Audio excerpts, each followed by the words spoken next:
Hello and welcome to the data window enhancements added to Power Builder 12, which are still a key component to the new Power Builder 2017 to enhance user interface and user experience. In this data window enhancement demo, we're going to have a look at automatic width computation within grid data windows. You can now set tab sequences in buttons, computed columns, pictures, which you couldn't do before, and the use of the paint expression to actually draw objects right inside the data window.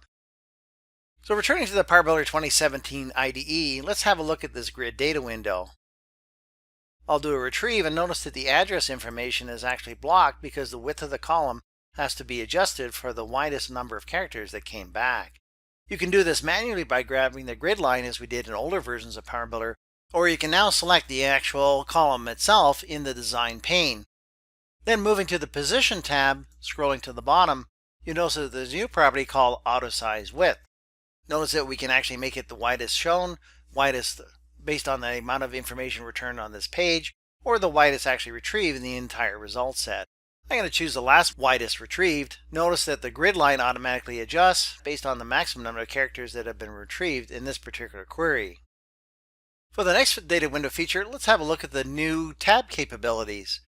Here we have a detailed data window. Notice that we have a column actually in the header band itself.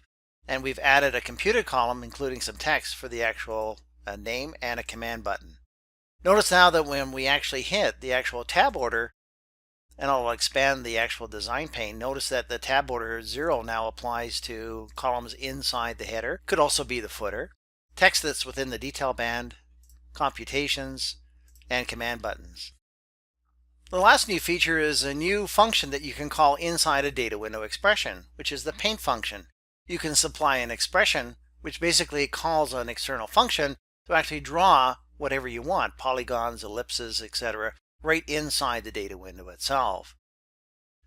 So to get more information on those data window enhancements, such as the automatic width, setting tab sequences of columns and controls in or outside the detail band, and using the paint expression, as well as your free trial of Power Builder 2017 today, please visit www.appeon.com.